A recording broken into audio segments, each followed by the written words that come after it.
it looks like our connection is live. Welcome back to the channel, lovely audience. Let me double check to make sure that we've got our audio coming through exactly as expected. Yep, there it is. Hello, hello, hello. Welcome to another edition of the Mining Market Signal. And without further ado, I'm going to jump out of the way here and show you the Crypto Fear and Greed Index, as we typically start the show with. I'm going to go ahead and refresh this. You'll see right here, this is our live view. It's 50 was the score from yesterday. It just rolled over at 6 o'clock is when they get the new score going here. So I'm going to hit F5 on my keyboard and let's see what the, whoa, 53. Guys, you know, this is looking like people are feeling very, very good about Bitcoin right now. Very good about cryptocurrencies in general right now. I've got a little bit of a thing going on with my camera. I'm going to briefly fix something in my settings. There we go. Bring that down just a little bit. And okay, get that out of the way. Golden Wolf says hello, gives me the thumbs up emoji. Hello, Golden Wolf. Thanks for being here. Let's scroll down and take a look at what the trend has been. We are in neutral territory now, moving towards the territory of greed. This will factor into what we talk about later on in the episode, because you guys have heard me say many a time before, I view this as a counter indicator. I don't view this as what we should be taking cues from. I apologize, I got these headphones on so that I can pick up, so I pick up a little less noise from my kiddos who are playing across the way here. And yeah. Anonymous Miners also in the live chats, guys. Thanks for being here. Really, really appreciate it. Hello to you as well. But guys, I view this as a counter indicator. I realize that the thumbnails are getting more and more clickbaity. It's part of the game, and I really, really apologize for that. But we know that the market is also, it never sleeps, right? Crypto never sleeps at all.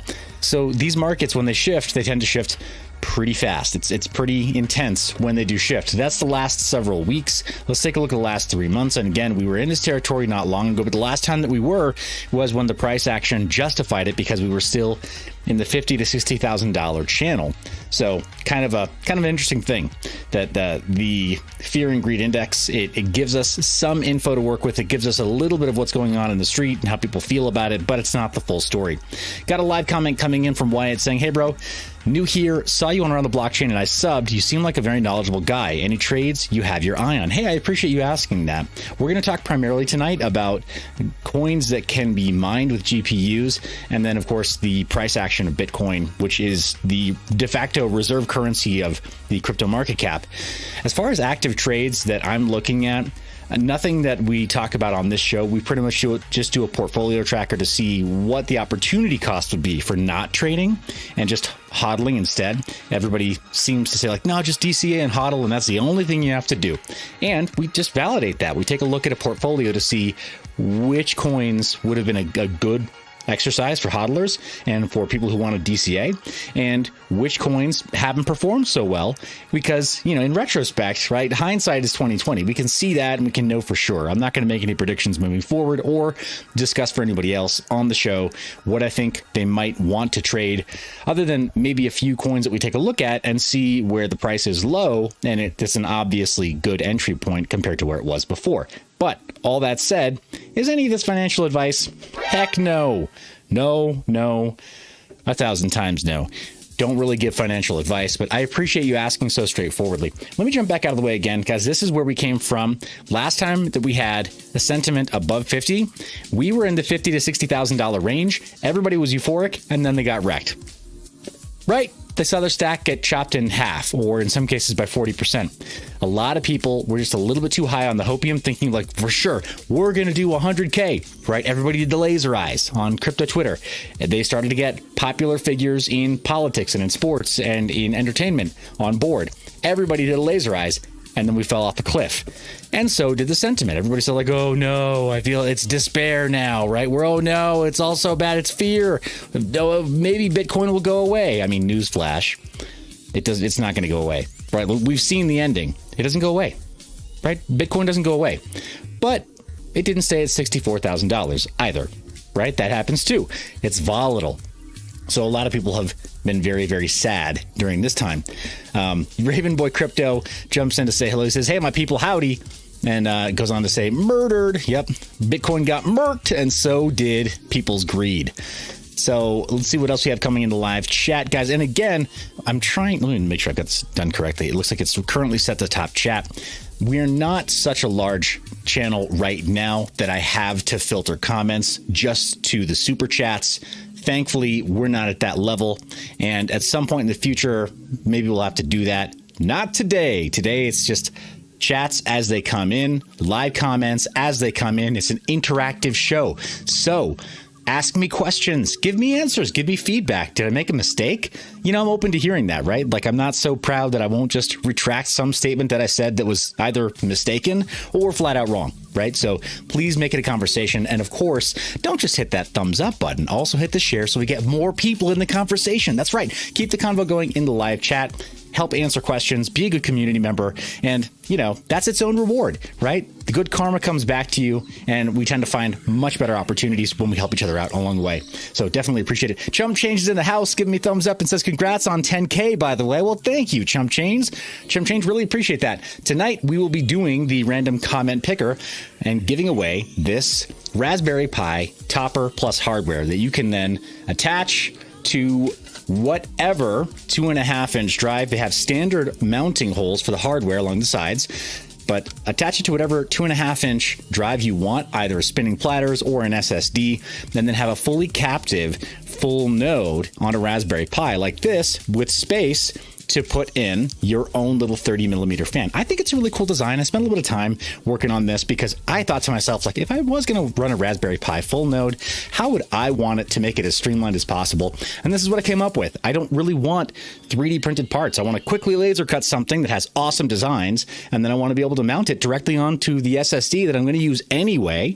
Then I could put rubber feet on it if it has spinning platters down below to get rid of any of the vibration and noise. So that's the direction that I went with, and that's what I want to give to one lucky person tonight when we do that comment picker. Tonight is the night, because we hit 10K and YouTube didn't take any of those subs away. I was kind of worried about it, to be honest. I didn't know what YouTube was going to do after we crossed 10K, if they were going to like axe my channel or what, right? Like, you can never tell talking about cryptocurrency in this space. Looks like, gosh, what do we got here? There we go. Thank you, headset. Stay on this time, weirdo. All right. But yeah, thanks for being here, guys. Really, really appreciate you sharing this out to all of your friends and family who are interested in not only Bitcoin and cryptocurrencies, but in mining them and in taking a look at a portfolio. I tried to craft this show so that it's a bit of a compliment to some of the other channels that are out there. You guys know who you are, right? We got some phenomenal hardware people who love to show you the latest unboxing and love to break stuff down and love to remove heat sinks and shrouds and do thermal paste upgrades and all the other stuff on camera. That's not the direction that I'm going with the channel right now. Maybe we'll come back to that. I've got some really great archive footage of doing GPU repair and some ASIC repair. Maybe we'll bust that out of the archive at some point in the future. But for tonight, let's go back to our market chat, right? This is the sentiment, and this is where it's gone over time. Guys, again, maybe I'll just like start from the beginning. I started with this line of content precisely because so many of us are mining and thinking, okay, well, it's profitable right now. We don't know how profitable it will be. We don't know what ETH is going to do after EIP 1559, but we know ultimately that the beacon chain merge is going to make mining go away for Ethereum, right? But the crypto market cap is so much broader than Ethereum, right? And it's so much deeper than Ethereum. Ethereum, at best, right now is 17% of the market dominance. So there's so much more to the crypto market cap than Ethereum. And we as GPU miners need to be thinking about what the other opportunities are. That's why I wanted to start doing this on a regular basis, not just once a week, not just every other couple of days, and not in some way where like I'm clearly trying to shill one project over another, but try to look at it eyes wide open and say, all right, does Ethereum Classic look like it genuinely has a chance at beating out Ravencoin for GPU mining dominance? Because if it does, then, you know, that makes sense to me. I'm not going to just say like, well, I'm totally in love with Ravencoin, so I'm only going to shill Ravencoin all the time. I mean, sure, I've got bags. I'd love to see my bags grow in value, but this show is not meant for that. Anyway, appreciate you guys being here. Ace Killa says, when is ETH mining dying? That's a great question. ETH mining will die at some point in the future when it is no longer possible. EIP 1559 is being rolled into the London hard fork, which should happen on August 4th, knock on wood. But until it's totally gone in the beacon chain merge, well, then there you go. Galo Salome says ETH is what happens while you're busy making plans. John Lennon. That's the attribution to that quote. But guys, this is the emotional roller coaster, the emotional journey that the crypto market cap has been on over the last 3 months. And Ace Killer, you're welcome for that answer. I just try, I try to give no nonsense responses where I can. Sometimes it takes a little bit longer to give a more of an explanation. Whatever. That's my unique secret sauce. That's my flavor. You tuned in to this show, and this is how it runs. So if you want a much shorter answer, maybe another channel gives much shorter answers. I don't know. But I appreciate you being here with us tonight. Cryptid Youth is in the house, says can't stay, but everyone show your love and like. Thank you for that. Appreciate it. Crypto Mikkel's in the house saying much love, mining fan. And of course, Chum Changes giving hearts and heart emojis and others. Sam is in the house saying sorry I'm late. Smiley face. Definitely appreciate you being here and spending this time with us tonight. Thank you for that. Guys, in other news, I don't normally do this during the live show, but this is, in my mind, kind of important because it is one of those sentiment indicators. It is one of those market indicators. It's not anything directly to do with our GPU mining profits, but it does. It affects my life, and it affects the life of anybody who's in the crypto sphere who is interacting with people who publish content, right? So influencers on Instagram or on TikTok. I mean, crypto TikTok is a thing, right? Doge had that short squeeze largely because of TikTok, not just because of Wall Street bets, but because there were so many people making content on TikTok that it just happened, right? It had massive social gravity. So on the one hand, yes, we can make fun of TikTok and it's kind of silly and whatever, it's vertical video and the whole the format and the value system is crazy, right? It's crazy. But on the other hand, bro, they push weight. The things that they made the Dogecoin market cap do are respectable. And if you don't pay attention, I mean, respectable in the same way that like standing in front of a train and like on train tracks and waiting for a train to come by, like you got to move, right? You're the one that has to move. The train will mow you down. And that's what crypto TikTok is right now. So I'm kind of at that point where I'm like, yeah, it's silly. It's a giant, like whatever, giant, like unicorn themed train with, little like hopscotch signals written on the side in chalk and people with magnet shoes walking all around the outside, and it's all rainbow colored and stuff, and there's tulle coming out the edges. It's weird, right? Crypto TikTok is weird, but it's working. So I don't know what to make of that. At any rate, my headset keeps on telling me that it just does not want to doesn't want to live any longer, so it's going back on the charger while we get back to the main event. But guys, sentiment is a big part of these markets. Let me bring up some news that's relevant to me. Sorry to bring this up during the middle of what we're normally doing here. You don't know this guy. He runs a channel called Nuggets News out of Tasmania. And guy's name is Alex Saunders. He is in some deep water right now. As you know, BitBoy or Ben Armstrong, his channel was taken down momentarily day before or yesterday and then reinstated today. Yeah, Golden Wolf says whispers in your ears, out of power. Here's the thing, bro. I totally had to charge him before. I don't know what's going on. Anyway, whatever. It was one of those T&E things that was sent to me, so maybe we'll figure out something else in the near future. But this guy, Nuggets News, commentator, interviewer, one of the best by all accounts and by all outward appearances, running a decent business in terms of doing a weekly newsletter or maybe even a daily newsletter, also offering paid signals. So that's kind of the first red flag right there, right? Paid group leader for cryptocurrency trading. And then it came out just before Ben Armstrong or BitBoy's channel was taken down. It came out that this guy, his channel wasn't taken down. This guy had borrowed he'd borrowed I think 3 full Bitcoin from BitBoy, from one organization to another, and had asked some other people in the crypto space like Richard Hart had asked for additional loans of only 20 Bitcoin.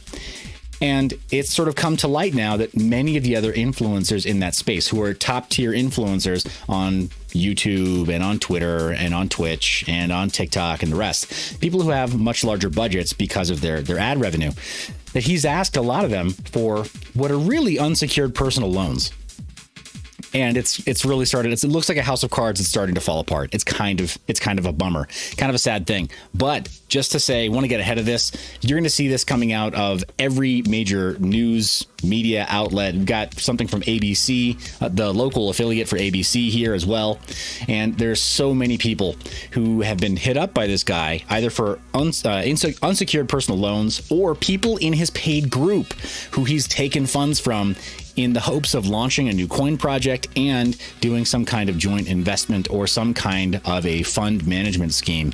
So just wanted to give you a heads up or a warning if you're from that area of the world. If you know anybody from Oceania who may be affected or may be inclined to follow a crypto trading group leader out of Tasmania because geographically it makes sense to them, like, oh yeah, whatever, like, cool, he's down. Like if you're in New Zealand, this guy's awake the same time that you're awake, right? It would just make sense. You'd see a lot more of his media. The algorithms would select for this guy's stuff to show up a lot more. Every exposure that I've had to him so far has been positive. We're not close. He's never asked me for anything. I've never done anything collaborative with him. But I just wanted to let you know, because we have an international audience on this show, and we do occasionally get people tuning in from all over the world, and we do get a lot of outreach from all over the world, just to make it very clear, I don't know how many of those allegations are true, but if he asks you for money, please say no. It's obvious that, like, there are enough reports coming out of various different sides of the cryptosphere that that's where the big problem is. He makes great media, but if he asks you for money, avoid, right? Abort, pivot, turn away, fast. Okay, that's as much time as I want to spend on that. Let's go to TX Street, guys. Take a look at the cost of our transactions. Looks like we're kind of frozen here on the TX Street representation. Let's go ahead and run this back through Cloudflare, make sure that we have a good refresh, and see if see what turns up. Raven Boy Crypto says, but he said he would send back 2 Bitcoin. Oh, I know. These guys always telling you they're going to send back 2 Bitcoin, but then you never send him a full Bitcoin. See, that's actually the problem right there, Ravencoin. You only sent him 0.98 Bitcoin, so he can't send you 2 full Bitcoin back, right? Isn't that how it works? I think you made the mistake. I think that really you're the scammer, Raven Boy Crypto. I'm pretty sure we could all agree. That's how that worked. At any rate, if this guy asks you for money, or if he asks you for crypto, just say no. Here we are back on TX Street, and we see the median ETH transfer fee right now is $2.50. That's amazing! No, it's really, really great, guys. As you know, when the median ETH transfer fee is high, that means that our mining rewards are high. Yes, we want these numbers to be high. And I realize that from a user interface perspective, right, from a user experience perspective, this makes Ethereum less attractive to more DeFi participants. But if DeFi Summer 1.0 taught us anything, it's that serious traders, they're willing to pay these fees. If they weren't willing to pay the fees, the network would just slow down, right? They would wait until some other time to execute their contracts or to send their tokens and their Ether. But they don't, because they want to be front runners. They want to be right on the bleeding edge of trades. They want to be able to arbitrage the maximum value during a given hour or afternoon or whatever their trading time frame is, or their arbitrage time frame is. And in order to do that, they need to be able to run on Ethereum in every single block, right? Roughly every 15 seconds ish. And they need to get their trades in. And so they will put in the extra fees. They will pump up these prices. MEV be darned, right? Like, these people just want to get their trades in. DeFi alone can account for a really healthy gas fee marketplace. And that helps us as GPU miners. So just throwing it out there. When I see that, I get excited. The median contract fee is at $16.21. So it's kind of interesting to see. That's pretty inflated as well. Gallo says maximum scammer value. Oh my gosh. You're not wrong. You're not wrong. There are people who are playing both sides of this, right, to try to totally game the system. I know for us, at least at home, if we're mining with relatively small rigs or relatively small facilities, right, or even mid-scale facilities, we're not running the kinds of flash bots or the kinds of arbitrage systems that could even approach gaming the MEV system. We just don't have the means to do that. So the only thing that we really have control over is whether or not people are excited about DeFi and participating. So I get excited about this because it appears as though it's game theory working and working in our favor, so we win. That's why I get excited anyway. So Ravenboy Crypto says time equals money. Most people don't have time to wait. And it's true. Consider that even if it only helps you gain 10% more in a trade, just being on time, even if you pay $50 more for the trade, but it helps you carve out 10% more profit than waiting, it's worth the $50, right? You're after the alpha. You're after that percentage increase of your profit and loss, right? Of your portfolio. So you take this and scale it way up to where there are people who are managing a 5 or 6 or 7 or 8-figure P&L. They don't care. They really don't care about paying $100 in gas. They don't care at all. And we should embrace them for it because they're making our lives great right now. They're making the at-home user of Ethereum miserable, but they're making our lives great. So I know the irony, and it's messed up. Hopefully we'll be able to fix this with some relief by way of additional chains, right? So on the Bitcoin side, we've got our median fee at 87 cents. That's a little higher, even though the mempool count is just barely over 2,000 transactions. And then the median fee in sats per VByte is 13.02. So that's a bit more inflated than we've seen in a while. In quite a while. So we'll see. Some Goblin Loser, I don't know, says mining with 1 GPU. Here's the thing, man. You know, good for you. 1 GPU makes a difference. Satoshi, in the early writings, said 1 CPU, 1 vote. And I really do think that the person with 1 GPU at home makes a difference. Helps to decentralize the network that much more. I realize we're mining some pools. I get it. There's some irony there. I get it. But I do think that the person who's mining with exactly 1 GPU at home and isn't in a warehouse with 15,000 other GPUs or 120,000 other GPUs, I really do think that you make a difference in terms of decentralizing these networks. So you, the real MVP, do not ever be ashamed of that. Anybody who's tuning in who's like, well, I'm just this tiny little minnow and all these other people are sharks or whales or whatever. It's not like that. It's really not like that. What you do matters, and what we're doing together matters, right? In the aggregate and individually. If any of us stops, we lose decentralization. And if we all stop, we lose everything we built so far, right? So every bit of hash rate matters. Every miner matters. Just know that. All right. So we see the average GWI per block moving up to about 42 there. It's always that last little bit before it's finalized and then gets sent off, right? Pumped out. Yep, some Goblin says we all live together. It's totally true. 45 GWI before it gets sent off that next block. 50. See that rise up before it's packed in and ready to send off right to the block, or right to the chain. Still some restructuring here. It always takes longer when you're watching it. It's like a watched pot never boils, a watched block never gets committed, I guess. We broke it. We broke Ethereum. Yes, guys, we did it. Somebody called Vitalik. I'm pretty sure there's a bounty for that, but if Ethereum is broken, that means they can't pay us Ether. So ask if he pays Monero. I don't know. Maybe he seems like an open-minded guy. He might. Anyway, there it goes. Good grief. That took forever. But wow. Oh my gosh. Did you guys see that? I don't know if that was TX Street or if that was actually Ethereum totally slowing down. Chump Change says, this site is hysterical. Reminds me of South Park. I know. I love it. The little cutout people, right? Like, it's so awesome. You could just this could be your screensaver and watch this all day. It'd be like having, you know how people used to have goldfish for stress relief or whatever? Little, really nice saltwater tanks and all that, or exotic fish and stuff in their office. Why? Why would you do that when you can just watch Ethereum and Bitcoin at the same time? I mean, really, goldfish? Psh, so 20th century. Get out of here with that. All right, let's take a look at Fiat Leak, see where all the Bitcoin's going. Okay, take your time, Fiat Leak. We're going back over to TX Street. Oof. Refresh. TX Street loves us. TX Street will show us what we want to know. All right, let's go ahead and scroll down and see. Dang. The low fee line, 75,000, always over 75,000. Look at all these suckers. Look at all these chumps. Like, you know what? Yeah, it's okay. Our transaction speed doesn't matter. Look at all those backed up blocks. Look at that.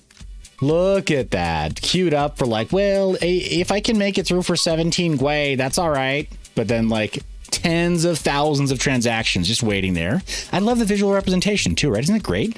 But tens of thousands of transactions just sitting there waiting for their shot to go and inflate our blocks and build up our grubby little miner bags. Anyway, so here we go. Now Fiat Leak wants to play. We're over $40,000. Does that require air horns? Why, yes, it does. It does require air horns. Air horns required.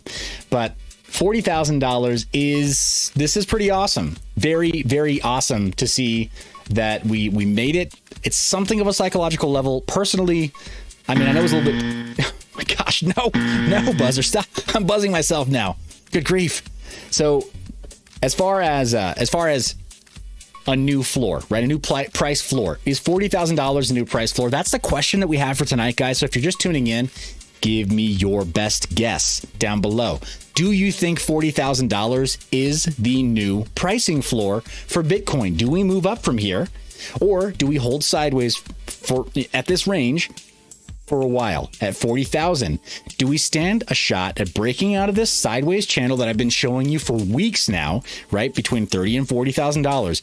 Do you think there's any possibility that that channel shifts up to the $40,000 to $50,000 range? And now the new psychological barrier for retail and for the institutional investors is actually 50. Is that the new resistance level to break? All right, Ace Killer already coming in with a bit of an idea there. Guys, you tell me. This is not me telling you that I think that's the case. You tell me. I'm asking you. Give me your feedback. We'll take a look at charts a little later on. Get a little bit, another hour, right? Not quite that long of data before we actually make any determination there. But here's a ton of US dollars going into Bitcoin. We've got some Brazilian real, right? There's Brazil showing up. There's the Korean won as well. Also, those are our biggies. Japanese yen as well. Typical, right? Usual suspects. We're seeing a lot of the same. And we've also got Indian rupee. More Indian rupee than I've seen in a while. So let's check to see what's going on in India. Just out of curiosity. Indian rupee. Yeah, that's slow. That's slow. All right. Looks like we've got just under 1 million Indian rupee going in. Not a super huge inflow, but I haven't seen that in a while. So there you have it. Very, very interesting. Taking a look at the trades coming in there as well. Primarily US dollars. Not a super big shock, guys. We know that there's plenty of interest there. Let's take a look at Ethereum as well on Fiat Leak. If you don't know where these sites are, I've got links down in the description of this video. Nothing that I talk about on this segment is like secret or proprietary knowledge. These are tools that anybody can use. You can have them bookmarked on your own browsers and check them out any time of day or night. They're just fun, right? They're also a really great like screensaver, especially Fiat Leak is so relaxing. Just see where all the crypto is going. You can do an overlay with multiple additional cryptos if you want. I like taking a look at just one at a time, and then it shows us the world view, the world map or the globe map, and we see exactly where in the world fiat is pouring into these cryptos and where it's being sent to. So looks like plenty of US dollars. I think I see again some pounds and then Korean won and euro. Typical stuff, right? Let me oh, what is this currency that we just missed? Ooh. Folks in Kazakhstan getting their Ethereum on. I did not expect that either. Ace Killer says when the Feds start to regulate crypto, it's going to tank a bit. That's probably true, maybe. But at the same time, with the multiple failed ETFs that have been proposed for Bitcoin, when they fail, it doesn't seem to affect Bitcoin. So the lack of regulation doesn't seem to affect Bitcoin, and the increased scrutiny from regulators doesn't seem to affect Bitcoin too negatively. I'm not convinced anymore. I think those of us who've been in the game for long enough know better than to be afraid when regulators rattle their sabers, right? Like it's not that I don't take it seriously. I do. When regulation is actually passed, we should take it seriously for sure. I love obeying laws. I love obeying every law. I do. But until it's a law, I don't worry about it too much. So, yeah. Typical suspect or usual suspects here on Ethereum as well. Not too much exciting there. The increase on Ethereum, not quite as high either. Let's go over to What to Mine to see what our profitability is. And let's go instead of the 3060, let's go with a 3060 Ti, guys. We are going to start going with a 3060 Ti in our value and efficiency cards instead of the 3060. Why are we doing that? Because last night we did that instead of the 3060 and we saw a massive increase in efficiency. We were asked, hey, what's better, a warehouse full of 3060 Ti's or half a warehouse full of 3090s for the same price? And my response was, in my opinion, a warehouse full of 3060 Ti's. That's what scale means. Scale does not mean that you get the highest hash rate card, telling yourself the narrative that you will definitely have a higher resale value down the line. All these cards tend to have really good resale value depending on when you sell them. So if all other things are equal, higher efficiency means better profitability for you. And if you get higher efficiency at the same dollar amount, then that's it's a better buy. And higher efficiency at the same dollar amount with the same resale value, approximately, give or take, then higher efficiency wins. That's all I'm going to say there. It's a pretty easy thing to calculate for sure. But 3060 Ti, let's start at the bottom of the line here. Go with our 1060, 1660, 2060, and then 3060 Ti will be our new bottom of the line for the 3000 series. 14-cent power, volume filter of 1 Bitcoin of daily trading, and our averages for 7 days instead of 3. We've gone back to 7. I know we could go back to 3, but we'll leave it at 7 for now. It still makes more sense in terms of making a mistake, or making a mistake. I meant decision. It could be a mistake, maybe, but in terms of not making mistakes by getting too excited, right? The chart shifts too fast when we look at 24 hours. And if you're switching your rigs that fast, good luck. Good luck being efficient. Good luck getting like additional like loyalty bonuses or uncle bonuses, whatever it is you're going to get by being on certain pools for a little bit longer with a little more loyalty. It makes more sense usually to try to mine for about a week at a time, in my mind, even when you have a slightly larger facility, about a week, and you're going to experience the maximum benefit. Even if it's a new coin where you're spec mining, right? A week going heavy, right? And getting whatever, a few 100,000 or a few million or a few 100 million of a new spec coin. You're going to be happier when you hold on to that moon bag, and then a year or two down the line, you're like, whoa, these things went up to like whatever, 30 cents each, and you have like, you know, a lot of them. Be a lot happier doing that. So we're going to go with a week there. Ethereum is at the top of the stack at 819, and nearly, let's take a look. Yep, nearly half of that, almost half of that is going to go to the 3060 Ti. Let's take those numbers out. Yep, at 58, it's going to be nearly half that go to the 3060 Ti. So significant profit right there. Going back to the list, it's Firo in second place, but a significant dip in profitability for Firo, then Ravencoin in third, but pretty close to Firo as well. Ergo also is making some sense, but it's still below $5. And then Zano, not too far from Ergo, but clearly far more profit on Ethereum. Not a huge shock, guys. We know this is going to be the case, especially with the run-up based on Stoner Cats, the new direct-to-NFT media that was released by Ashton Kutcher and his wife Mila Kunis with a guest appearance by Vitalik Buterin. Like when you have a local celebrity like Vitalik do some voiceover for your animated series, you're going to do pretty well. Even just talking about it and pre-releasing it and getting an NFT out there for people to buy it when it comes out, you're going to do really well when you have Vitalik on your project or associated with it. So that's our value and efficiency lineup. Let's go to the top of the line, 1080 Ti, 1660S, 2080 Ti, and then 3090. Calculate for profitability on 14-cent power, averages of 7 days, volume only 1 Bitcoin of trading per day. Ethereum also top of the stack with half of that going to the 3090. And this is awesome. We finally broke $14 for all of the heaviest hitting NVIDIA cards lumped together. It's been a little bit of time since we were over that mark, but here we are, 1452. Ravencoin at a very distant second at 949. I mean, it's very, very distant. Firo, not too far behind it at 933, Ethereum Classic at 872, and then Zano at below $8. Kind of a bummer. You're almost half the profitability of Ethereum if you go as far as going to Zano. Not a bad project, but day to day, not great profits. All right, scrolling back up to our choices here. Let's go with a composite of the 6800 XT and the 5600 XT by AMD. These are newer cards with a slightly newer architecture.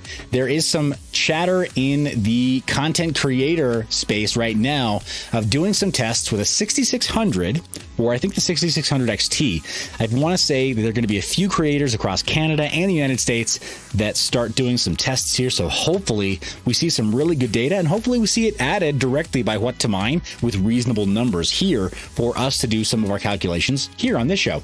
but that's forthcoming. I'm really excited to see when that happens, when some mining content creators take delivery of those cards.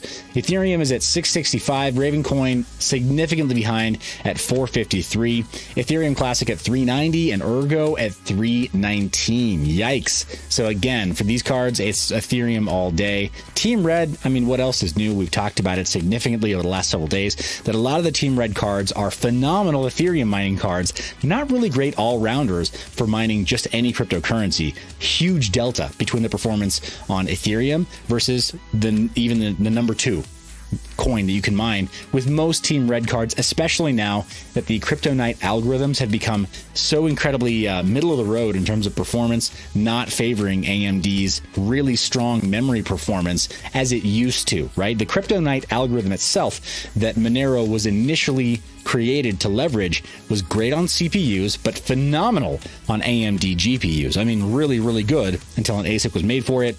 The shifts in that algorithm stayed that way for a while, but now with RandomX, it's more CPU, and now with projects like Zano, it's Prog Pow, technically. So it's a little bit more weighted, if anything, towards Team Green cards, NVIDIA. But let's go to our Vega series cards. AMD or HBM2 memory cards with the Vega core, Radeon 7 being at the top of the list. Same cost basis for power, 14 cents. And we've got Ethereum at the top of that list, over $6 for the Radeon 7 every single day, but almost $4 for Ergo and under $4 for Ethereum Classic, under $3 for Ravencoin. So again, validates what I said before. Really, really strong Ethereum performance, really not great on anything else. Vega 56 is the bottom of the line Vega core with HBM2 memory, so really, really fast memory. 296 every day on Ethereum, 271 on Ergo. So again, I didn't see that coming. They're a lot closer here. But for Ravencoin, a lot lower, under $2 at $1.68. Ethereum Classic neck and neck with Ravencoin on that Vega 56. And right here, even at 59 mega hash on that Vega 56. I'm sure there are members of the audience here. If you're diehard tuners for AMD, which you can be, as you know, you can tweak a lot of parameters on AMD and get a lot more performance out of some of the cards if you know what you're doing. You can't be lazy about it, but if you put in the work, you can really make these things sing. I'm sure there's somebody in this audience that's gotten much better numbers than 49 mega hash on a Vega 56. Here's your time to peacock. Here's your time to shine. Tell us in the comments how, you don't have to tell us your secret, but what is your best, right? What is your best hash rate for the Vega 56? Love to hear about it. But doing great on Ethereum. Go to the 8 gig Polaris card, the RX 580. And calculating for profit, top of the list is Ethereum at almost $1.80. So that's $1.76 per day. With Ravencoin, half that, right? 88 cents. Ethereum Classic, 96 cents. Ergo at 86 cents. Beam on the list at 66 cents, but nothing really comes close to Ethereum for those older cards. Let's go to the 4 gig model. The way that they represent it here is the 570. We're going to bring this up to 30.5 mega hashes, which is not the highest you can get there, but it's a pretty strong, better than stock performance, we'll say. And let's calculate for profitability.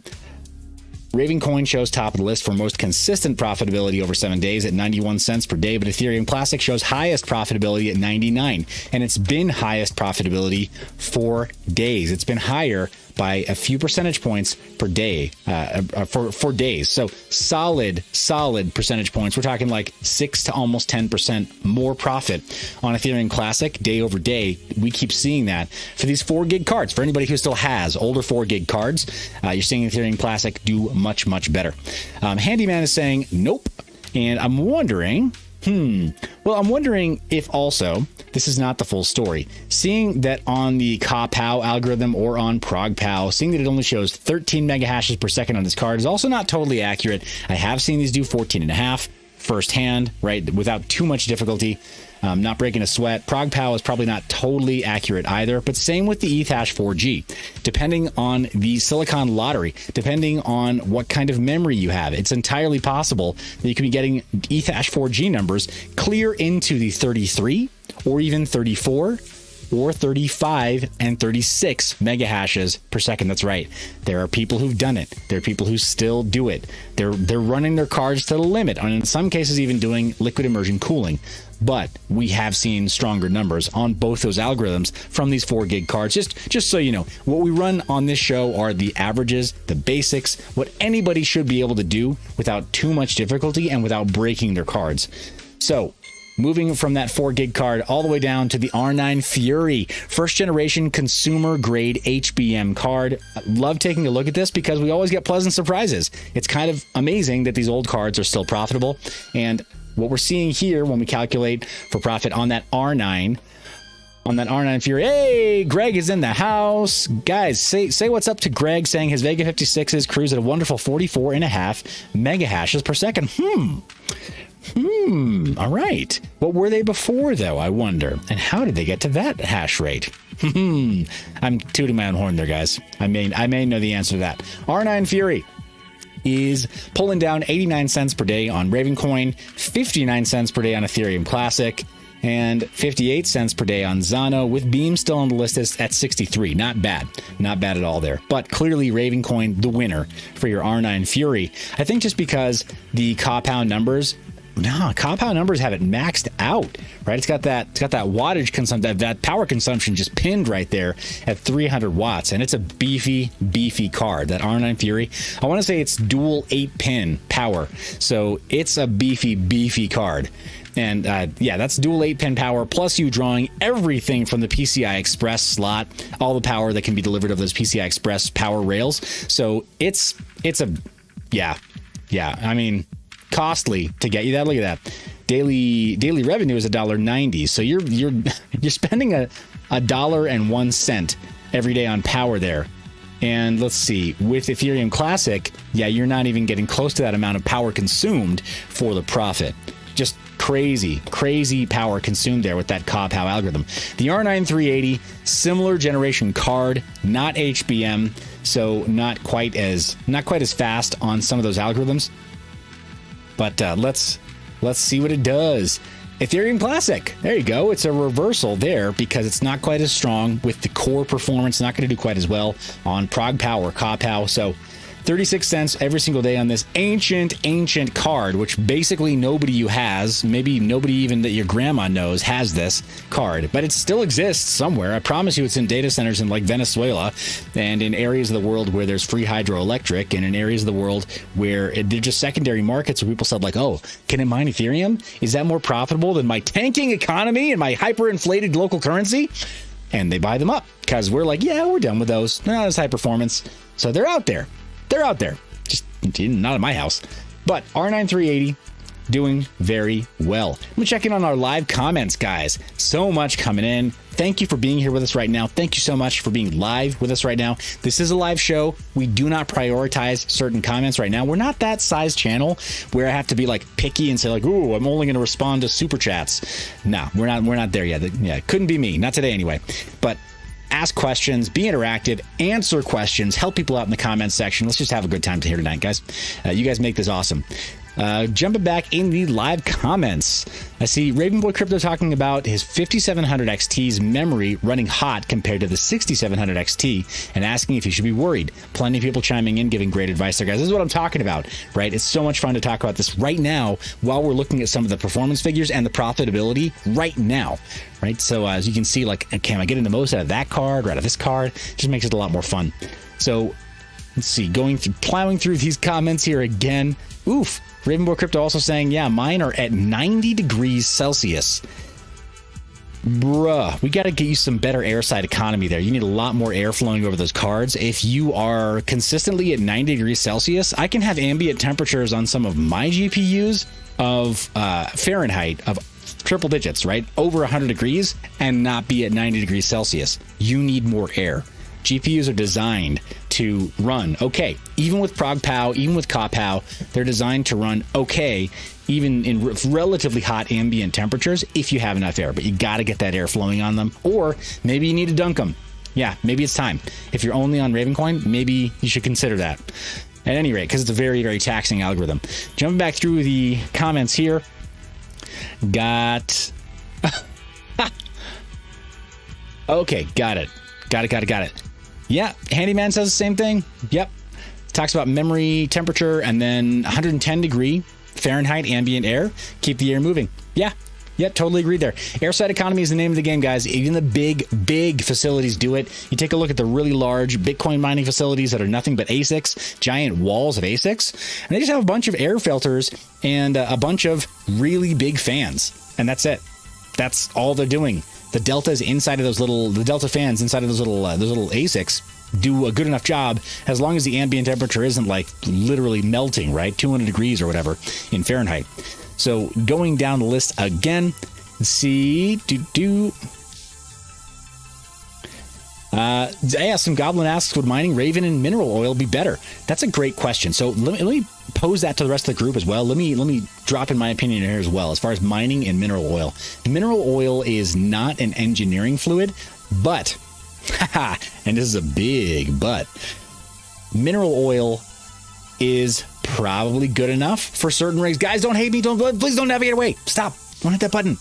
Somebody's like, oh my gosh, this guy's crazy. No, not crazy. So many builds have been dunked in mineral oil and survived, but equal numbers have been dunked in mineral oil and had all of the rubber rings around anything that was actually rubberized totally corrode away, right? It is caustic. So mineral oil is caustic. Even if it's totally like white mineral oil, white food grade mineral oil, it does tend to eat away rubberized materials and elastomers that aren't like more plasticine and don't have the specific rating and coatings that will allow them to survive that environment.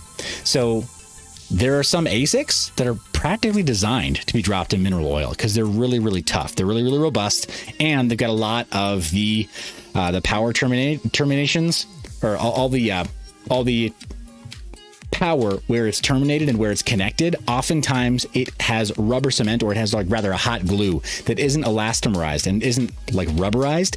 It has something that's like bonding it and anchoring it. It's almost like epoxy at the very end. So it's designed to be dropped into engineering fluids primarily, but even mineral oil won't wear it down. For your GPUs, you got to be more careful. Look things up. Do your research. Like, every single situation is different, but I'm just here to say it's not cut and dried. Like, oh yeah, mineral oil is bad, never use mineral oil.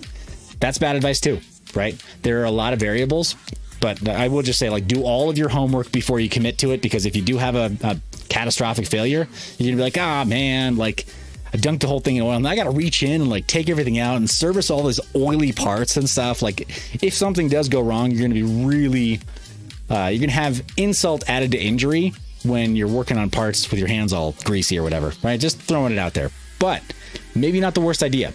Maybe look for engineered fluids though, some kind of engineering fluid instead. It'll be a little more costly to get whatever, your 5 or 8 gallons, whatever it is you need to fill the tank you're going to use. But some of them are rated for a certain type of electronics use. Some of them are rated to be used with GPUs and with gaming PCs. So you got a little bit more assurance there. So yeah, look for an engineered fluid of some type, like engineering fluid. Those are your keywords to search for. All right. Just my take on it. Everyone in the comment section, of course, going to give their feedback as well when somebody asks about, dunking in oil. Adrian just jumped in and said, I started mining on gaming PCs in January. Now I'm looking to consolidate to save power. Do you recommend the traditional mining motherboard plus risers, or the riserless motherboard with 8 PCIe slots? Hey, that's a great question too. So yeah, that's a tough one. Also, the riserless motherboards, I think they're really great. I love them. Absolutely love them. But they're great for a certain type of GPU. The more recent GPUs they tend to be just a little bit thicker. Like, we're seeing triple slot GPUs, and we're seeing 2.5 slot GPUs that on the box say they're 2 slot GPUs, but they're actually 2.5 or 2.25 slot GPUs, and they don't really fit very well. And when you put them on the riserless motherboards of, say, 3 years ago, or even the more recent riserless motherboards, you run out of space, and again, the air doesn't flow. You got a bit of a problem there. So I'd say be cautious there. As far as knowing that you can scale safely, yeah, risers are a pain in the butt. Yeah, they sometimes burn out. Yeah, they sometimes break or whatever. But they're low cost parts, right? Whatever. A riser costs between $3 and $5, right? If you're getting gouged, a riser costs $6 to $7. That's far less expensive than having a GPU burnout because it's not getting sufficient airflow, right? On a riserless board if it's a newer card. So I think in today's landscape, it pains me to say it, but risers are probably a better way to scale efficiently and without too much headache. So there you go. That's my take on it. Everyone, comments, please. Live commenters, let Adrian know what you think between those two options as well. Some Goblin Loser says, okay, so oil will eat polymers and other plastics. Neat. Yeah, it's pretty bad. It's pretty bad. And let's see, Gallo is asking, what's BBT trying to implement on his farm? I have it on good authority that he's working with a company literally called Engineering Fluids, and he has like engineering fluid, but that's the name of their company. And they sell some, I believe, called BitCool that is specifically engineered to work with mining rigs. So I would guess that's the direction he's going. He's totally like above board with the whole thing. And he's probably working with the manufacturer directly, not to do some kind of like promotional stuff, but maybe on a consulting level, he may be giving them some kind of like valuable data or feedback, because that's what he does, right? He's a guy that just adds value everywhere he goes. But I think that he's going with a properly engineered fluid, not straight up like white food grade mineral oil. Alrighty. Handyman says work and investment into that route of immersion is not worth it for new miners starting off, in my opinion. I also agree on that. Yeah, you have to achieve some level of scale before it starts to make sense for most people. All right, getting out of what to mine, because we got our solid numbers there. Let's take a look at our cost to mine one full Bitcoin. We're still on the MicroBT by What's Miner. We're starting off where we left off last time with our most efficient card, our most efficient GPU, or ASIC. Jeez, tired. I'm not really that tired. Maybe a little bit though. All right, so $7,000 US at 3 cent power. That's pretty awesome. When we got it gave us the bait and switch.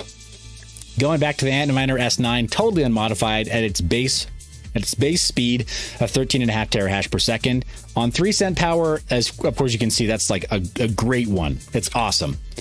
Right? 14 cent power, mining at home, kind of more realistic, $32,000. You've heard me say for days, I don't think that's the way to go. If you're on the S9, you got to be looking at 8 cent power or less. Now you're getting a Bitcoin for 18.3. Get to 5 cent power, which you can find co-located. You can find this. I believe in you. You can do this. I know you can do this. It's possible. 5 cent power, you're at 11.4 for one full Bitcoin on the Antminer S9. Let's go over to the MicroBT What's Miner M20S. The M20S at that same cost per power, you're getting one full Bitcoin at $6,500. Oh, Crypto Mikkel says put an S9 in a box today. Sad day. You know, yeah, I hear you, man. I feel that. I do. I feel that. That's rough. It's rough when you have to retire gear. It's like, no. Why, why can't you be like my Sapphire Nitros? Why can't I like drop you and kick you and like step on you and run over you with my car and you'll just keep working? Bummer. All right, 5 cent power, you're getting a killer deal on that M20S. 8 cent power, which you can find commercially. Again, I believe in you. If you scour, I promise, anywhere you are in the lower 48 United States, you can find this. You can do this. You might not be able to do this in your city. You might not be able to do this in your town. Handyman says, B, have you heard of 8 cent power in New Jersey? Bruh, no. But you also got a place called Egypt out there. It's literal BFE. I mean, we're speaking the same language, right? I know New Jersey. Right? No, I see you. It's all right. Don't worry about it. But let's talk about what you can do. You can get outside of your town. And you can find this. I promise you can find this. Even just outside of Jersey. You can find this. I know it's a bit of travel, but you can find this. 8 cent power exists near you. I promise you it does. Every state. I'm not making this stuff up. Every state. Right? So you can find it. It's there. But it's going to take some work, right? You're not getting it for free, right? 8 cent power is not free. It takes some elbow grease. It takes some shoe leather. You got to put in the time. So 8 cent power makes a lot more sense. 14-cent power, though, you're still getting a full Bitcoin home at $18.4 thousand, right? So it's possible. It's possible to get a really good deal. And again, based on the markets that we've been evaluating over the last several days, several weeks, even in that sideways channel between 30 to 40K, if you're acquiring one full Bitcoin at a cost basis or of $18.4 thousand, not financial advice, but in my book, that's a great purchase. That's a great DCA into Bitcoin, right? If you're mining on ASICs, that's phenomenal. Right now, in today's market, with Bitcoin trading at $40,000, if I gave you the option to buy it at 18.4, would you do it? Yeah. Right? Obviously. So mining it at this rate makes a lot more sense, a lot more sustainable over the long term. Mining it at $32,000 today while it's trading at 40 looks good until we retrace, right? Once we start to crawl back to 30K, it's like, yeah, I don't like buying my Bitcoin at $32,000 when it's moving towards 30. We get really nervous. So just saying. There it is, guys. Greg right now saying 8-cent power, and that's before even putting in any renewables. We've been having some conversations about that. Yeah. Co-location, guys, there are some facilities that are, because of on-site power generation, they're doing 5 cents, right? And if they're doing co-generation at, say, like natural gas flaring sites, they're doing like 3 cents. Those guys don't want to talk to you or me. Just saying, they exist too. Those locations exist too. It's not pie in the sky. They're not impossible, but they're hard for us to find, to put it that way. And I want to say we're looking at various states, guys, all over the place. You can find it. Depends on where you go in that state. But that's our cost to mine Bitcoin. Anonymous Miner says, I love renewables. That's what I'm doing. Hey, that's great. Air, like wind power, hydroelectric. I almost said aqua electric. I'm like, what is aqua electric? It's weird. Aquaman is making your Bitcoin for you. Yes. Free Trident with every full Bitcoin. But hydroelectric, wind power, photovoltaics a little less so. But if you got a power wall, whatever, fine. And then you may have some other tricks as well. Most people don't even think about this kind of stuff, but you can do like. It's not a whole lot of power, but you can put like. Nobody's doing this. They should. But kinetic recapture systems, like in our cars, right? Electric cars, they use kinetic brake recapture, right? So every time you hit the brakes in something like a Toyota Prius, it, instead of just like using calipers to stop the disc, right, to stop the rotor, it uses those calipers to grab the rotor, and then it does some movement like along with the rotor on a very, very heavy like micro turbine for regenerating power.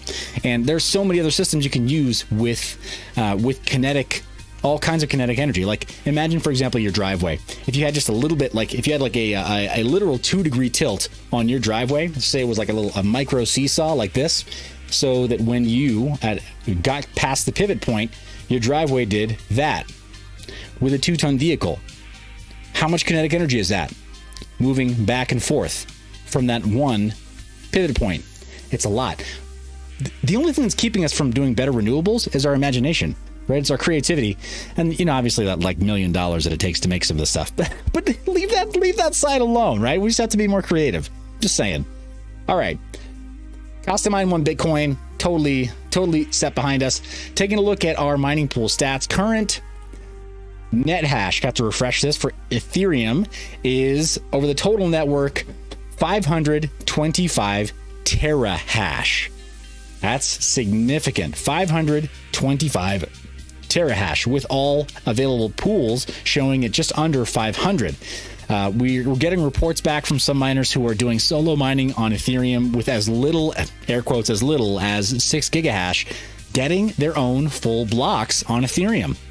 And actually doing so on a faster schedule than when they were doing their pooled mining, and they're ahead of their mining profit targets by doing solo mining. So, I mean, that sounds kind of exciting. I don't know that it's a direction that I can go with the size mine that I have, but it sounds like a pretty cool experiment. Really, really cool to do solo mining. Have you ever done solo mining for something that's a really big network like Ethereum Classic or Ravencoin? Tell us in the live chat right now if you've ever solo mined and what your experience was, because I'm curious now to see how many people are doing this and who's winning while they're doing solo mining. But we know about 26 terahash on the total network of Ethereum is either solo mined or in private pools. So it might not just be solo mining. It could just be private pools as well. Consider that if you had like 25 terahash on your own private pool, like if it were all one pool, the majority of it, that's bigger than 2 miners, right here. Almost as big as B pool. That's a ton of hash rate. And there may well be a few actors that are like sort of like federated actors that have decided like, yeah, we're going to pool our resources. It could be some not nation state level actors, but just some really, really big mining whales that may decide to do something like that with 5 terahash here or 10 terahash there. Terahash there. Like it's always possible that's the case. So just throwing that out there. Let's go over to our Ethereum Classic net hash, just curiosity, out of curiosity. There you go. Total network is 23 terahash. That's as much as is being solo mined or mined in private pools on Ethereum. It's actually less, right? So all those shadow miners over here on Ethereum, if they all just decided to jump over to Ethereum Classic, they could easily, well, they'd get 51% of the net hash. I don't know if they could easily do a reorg at this point or easily do any kind of a double spend attack or whatever because of Ethereum putting in their safety protocols, but it is interesting to see. So that's not not too big there. However, almost all of that is from pools. It looks like not very many people are solo mining or doing private pools over there. If anything, it's less than a full or even half a terahash there. Going from Ethereum to Bitcoin. The Bitcoins show us. Alrighty. So Bitcoin total net hash 113 exahash with less than 98 exahash in pools. So also a significant amount of the hash rate in Bitcoin either being solo mined or being mined to private pools, right? Via private proxies that are then like pooled into a much larger hash rate for whatever that actor is that's air quotes solo mining. I mean, could you imagine what if you did have like run a proxy that was an unofficial pool for actors like that, for that remaining 16 exahash that's on Bitcoin right now? I mean, that's equivalent to the largest public pool. That's crazy. The shadow inventory of hash rate on Bitcoin is equivalent to Ant Pool in total combined. That's crazy to me. Absolutely crazy. So if you were the person running whatever that hash rate proxy is for those solo miners, you'd be drawing down far more. Like they found a block just over an hour ago. I mean, clearly there's going to be a distribution where it's not just them always finding it, but they found a block. They're hot, right? That dark green. They're hot. They're finding them consistently. If you had that 16 exahash, you'd be finding them consistently multiple times a day as well, to the tune of anywhere between 6.25 all the way up to like maybe 18 plus Bitcoin every single day. Pretty crazy stuff. Imagine being the person that ran that pool and got a small percentage of that. Pretty darn cool indeed. But those are our hash rates, global hash rates for those coins. Let's jump into our portfolios, guys. And while we load that up, let me quickly check in on our comment section as well. Guys, thank you for being subscribed. If you're new here, this is a show where we talk about not just coin price and not just kind of mining in general across ASICs and GPUs, but we talk about where they converge. The fact that you kind of have to be a little smarter with the coins that you mine now, more so than ever. Back in the day, you could spec mine something, just hang out on bitcointalk.org, look for something that was a brand new GPU mineable coin, and if you mined it for a few days, just hold on to it. And who knows, maybe 6 months later, it's worth something. Maybe it's worth a lot. And now, yeah, you still have those opportunities, but it's not quite the same. In the middle of a bull run, not quite the same. Not as many projects launching, not as many very good projects launching. You have to be much more picky about the projects. There are more tokens launching on like Binance Smart Chain and on Matic and on Ethereum than before. More so, definitely, than new proof of work projects that are launching. So we have to make tougher choices, I feel like, and that requires being a little more educated, not only on the mining aspect, but also on what to do with the coins after we mine them. So that's what the show's all about. Thanks for being here with us tonight. Thanks for being subscribed. The analytics show that a great percentage of the people watching this video are not subscribed. Guys, it's free. Go ahead and hit that. You can hit the button. It's right down there below. Just hit that subscribe button. Totally free. Try to give you unbiased feedback where I can. As open feedback and as open the advice as I possibly can give on this show. Very much an open book. If you ask me a question, I'll try to give you an answer. There are times where I'm, due to professionality or because I owe somebody else an answer for their money, I will not answer certain things. But we have a good time. So anyway, thanks for being here. Here's some of our live comments, guys, coming through. Simon says, "Hey, Seth, just wanted to say thank you for saving me from Chia." You are welcome. You are welcome. Yeah, again, there's so much about Chia that I could not have foreseen, like the top signal or the top coming in with Bitcoin and then dragging a lot of the market cap down with it. However, Chia fell a lot harder than Bitcoin, far worse than Bitcoin did. I mean, it was at a height of $1,600 and people were telling me, no, you're crazy. It's going to keep on going higher than that. It's going to be over $2,000 before long. Yeah, I don't know what you're smoking. Stop talking that way. You're being so negative. And lo and behold, guys, here we are at almost 90% down from when I made those predictions, made those calls. So a bit of that I couldn't have known, but the participation and the hyperbolic curve of participation, that seemed obvious to me. So I tried to blow the whistle as early as I could. I'm glad that turned out in our favor. And it's really gratifying to hear, Simon, that you feel like I saved you from something that was bad. That's why I did it. So thanks, man. Appreciate that. All right. We got Crypto Mikkel saying, would love to chat tomorrow, Seth. Hey, me too, man. We'll do something there. And Greg says, wake me up when you get to CPU mining. Yeah, we're getting there, man. We're getting there. Oof.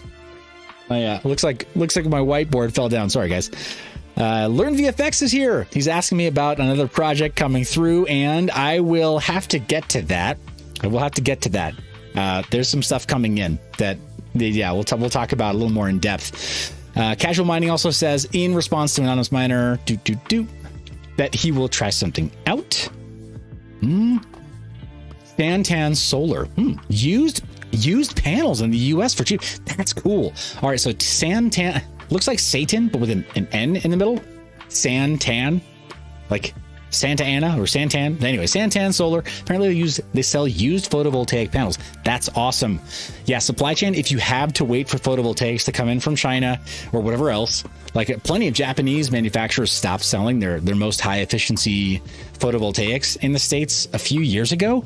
I don't know what happened there, but I worked for a government wholesaler at the time that had a contract. I think it was with Mitsubishi, and the Mitsubishi panels stopped being sold here. They were super high efficiency.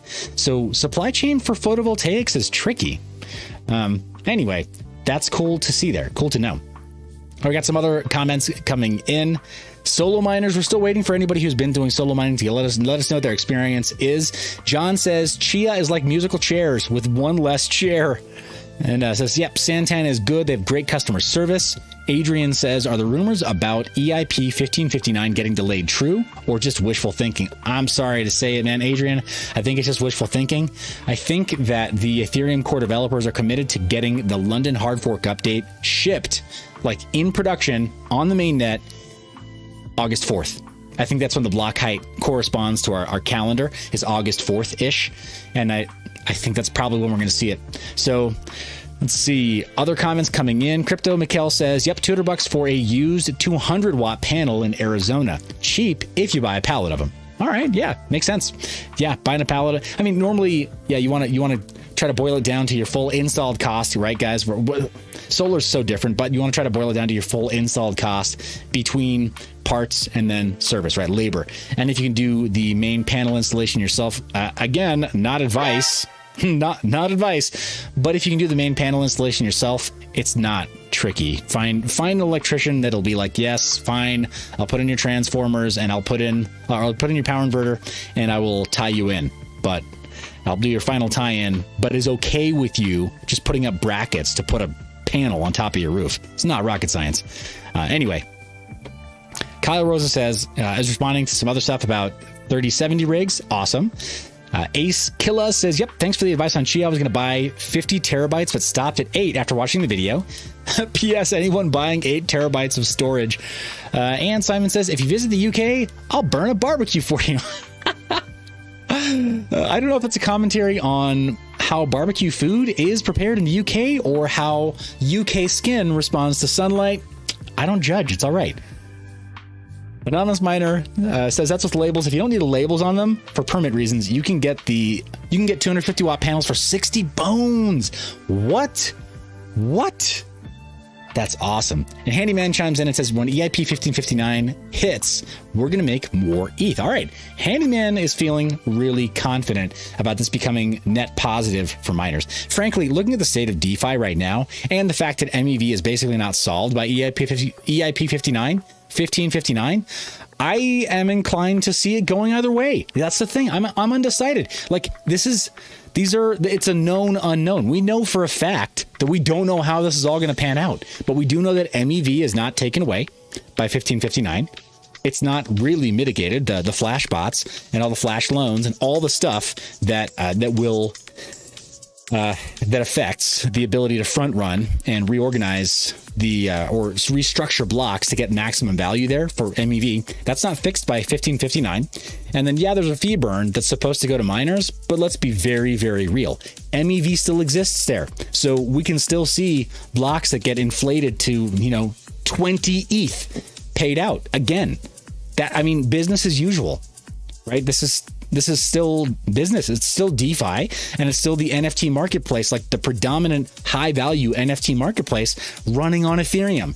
So people aren't going to pay less to have the system run, even if the ETH core devs want to try to pay less for security. The users aren't going to pay less in fees. They're going to just get a slightly better idea of what they are. That's it. So it could go that way. Absolutely. We could still be just fine. Let me jump out of the way here. Take a look at our portfolio though. Total P&L for the GPU portfolio is negative 27.67. Oh, looks like Crypto Mikkel is out. Thanks for hanging out with us, buddy. We'll talk soon. 24-hour, we are up by 227 in US dollars. Top of the list is RenBTC. We're still above $1,000. Ethereum clawing its way up to the $1,000 mark of what we put in when we created this paper portfolio. And for anybody who's new to this segment, we put $1,000 of play money into all of these coins on May 26th this year, right before things started to dip. We were mid-dip, right? Just as things were starting to come down, sentiment was starting to plummet. People were starting to feel a little bit more fearful. And it was like, you know what? Let's take a look and see what performs well now. This is a unique snapshot for getting different cryptos into a portfolio and seeing how they perform over time. So every single one of these coins started with $1,000 of paper money. And then from May 26th of this year till today, we're seeing how they've performed with no trades, no staking, no yield, no additional yield or liquidity pairing on like an AMM like Uniswap or SushiSwap, nothing like that at all. It's just holding these coins in a portfolio, and we check in to see how they've done. So we see that Bitcoin has outperformed everything else. And I put Bitcoin here in the GPU mining category because we have wrapped Bitcoin, right? RenBTC and then WBTC, which if you're getting Ethereum, you can go straight over permissionlessly to any DEX or to any AMM, and you could swap your Ethereum straight up for these wrapped representations of Bitcoin, right? So even though you're on GPUs, you can still play in the Bitcoin sandbox. So yeah, Adrian says, thanks, Seth, for providing your thoughts. Love your energy and positivity. Subscribe. Hey, thanks, man. I really appreciate that. This stuff, right? Like, we're witnessing the beginning of a brand new financial system. We're getting to participate in it, like, permissionlessly. People, some of us who like kind of feel like we don't really fit in other places. I mean, we can always buy this stuff too, but with GPUs, especially with GPUs, we can just mine, and everything on this list, all of it, it can be traded for. And with a GPU at home, mining in like a gaming rig or a workstation, or if your employer wants to try this out at their place, your place of work, every one of the workstations at work can be mining when people aren't otherwise using them. And here we are, like all of these coins, all these tokens can be traded for. And so what we're seeing here, it's not out of the reach of the average American, right? This is totally possible for us. It's so cool to be a part of. And the fact that we are securing the Ethereum network or the Bitcoin network, if we're using ASICs or others, means that we are the new brokers of trust. Yeah, Gallo says bankers stink. I agree, right? They stink of greed. And they're so used to being the middleman. They're so used to being able to tell us yes or no, or you get to keep this property, or we're changing this interest rate over here, or you know what, we didn't like something that happened over here, so we require you to do this other thing, or you know what, we don't even like the color of your money anymore, so we are taking this account and telling you that we don't want your business account. You can't keep that $100,000 with us. I worked for a company consulted for a company that was a startup in the mining space. And they had Wells Fargo basically shut down one of their accounts. I think they had $500,000 in the account. So they were beyond the point of having FDIC insurance on that amount. And Wells Fargo was like, well, you seem like you're involved with this Bitcoin thing.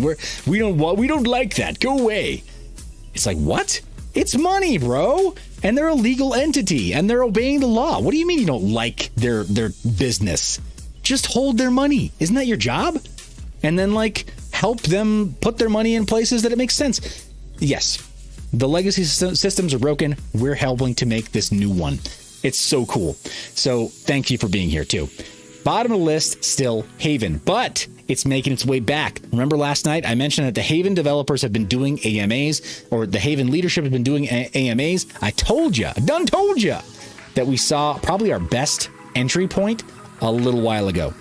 I think it's up only for just a little while on Haven. And I don't see it flipping our second to last spot anytime soon. But here we are, already outside of the 70% down range, right? As far as our loss. And we're clawing its way back up to maybe 65% by tomorrow. Maybe, who knows? Maybe even as low as 60% or 50% in the coming days and weeks. But they're putting in the work to try to rebuild that trust and rebuild the code base so their coin and their network does what they say it's supposed to do. All right, going back up the list, we still see about middle of the pack somewhere. Our new additions are Ether 1 or the Etho protocol. Did they totally rebrand? They did. They're not called Ether 1 anymore, are they? They're just Etho protocol. My gosh. Okay. Well, anyway, Etho protocol is on the list, doing really well. Again, we retroactively put in an entry on this ledger, on this portfolio tracker, and it's only down by about 30%. Everything else is doing kind of middle of the road, not really recovering as strongly as we'd hoped. Conceal is kicking butt this week, 50% recovered in a week, and the trends are all looking pretty good with this weird, not quite head and shoulders, but a little Bart Simpson in that upward channel right in the middle of the week over the last 7 days, and they've all kind of largely correlated with Bitcoin, as you can see in the middle of that 7 days, other than Zano doing something really weird. I have no clue what's going on there. Massive spike when everything else was doing its little Bart Simpson.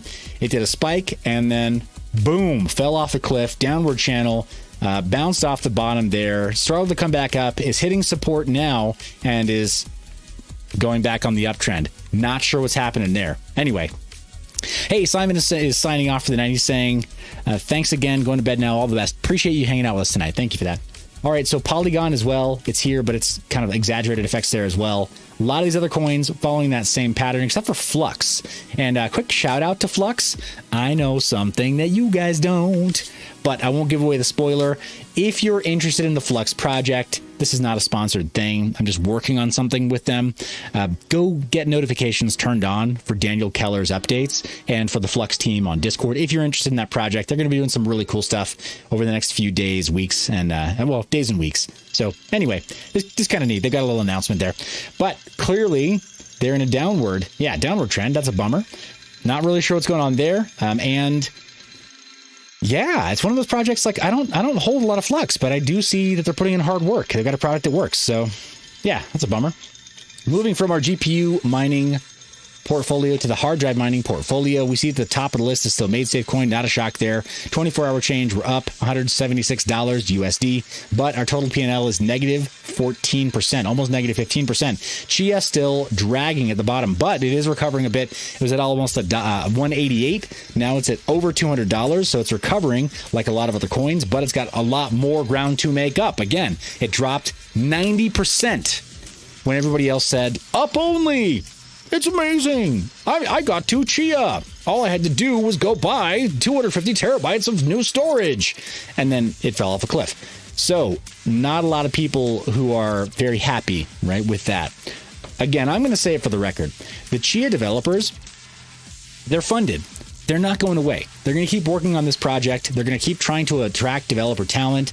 But I think it's very safe to say that as far as hard drive mining, and I don't care what they call it, it's just hard drive mining. Hard drive mining is still proof of work. It's still proof of I went out and bought IT and I set it up in a decentralized fashion, and then they paid me a block reward. So Gallo says, you're working on a DApp on Flux? Cat's out of the bag, isn't it? Cat's out of the bag. Yep, you got me. We'll come back to that in a second. Gallo asks if I'm working on a decentralized application on the Flux network. And I am. I am working on a decentralized application on the Flux network. But we'll talk about that another time. I don't want to, let's keep the main thing. But, guys, Chia, they're core developers, and Bram Cohen is a brilliant, brilliant guy, which is why he fooled them, right? The VCs were like, and I say it in the most loving sense, right? He presented a strong case, and VCs were like, well, it's Bram Cohen. This guy made BitTorrent. He's a genius. He's a living legend. Like, literally, he's a living legend. He's like Linus Torvalds. He's one of these people who, when you meet him, you got to give the guy respect. He's done so much. So, of course, they said, here's $60 million. Can we give you more money? That's the kind of guy he is. So, seeing this with their coin, price action, I'm not worried. I don't think Chia is going away, but I don't think we're going to see a whole lot of improvement in the prospect of its price action until all of the various it's a no founders reward fork of it, or it's a we don't have a dev fee in this fork of it. I'm sorry, every time you fork a project like this that was the original, the originator, and you say you're going to innovate with no dev fee, you're full of it, right? You're not going to innovate. You're going to have no money to innovate, so you're not going to be able to carve out the time to actually build the thing. There needs to be some degree of developer support vis-a-vis money. Developers don't work when they are starving, so they had the right idea in that respect. They also pre-mined an extremely overly generous amount, in my opinion. But they're not going away. They have enough developer funds to last for years. If their burn rate is correct, right? As long as they don't pull a Brave, the basic attention token. Because I think they did it exactly wrong. They burned through almost $40 million in under 18 months. So maybe I'm speaking too soon. Maybe Chia absolutely can just waste all of that VC money and deliver nothing.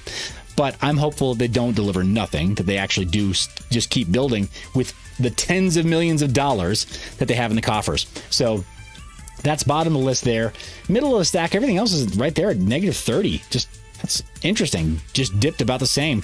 Kind of tied together with storage and MadeSafe coin. Absolute heroes.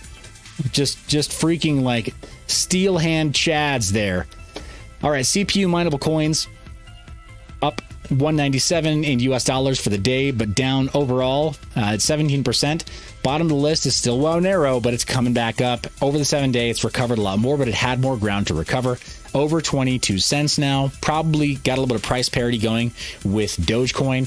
Veriscoin behind that. Again, now trading in this seemingly more organic channel than before.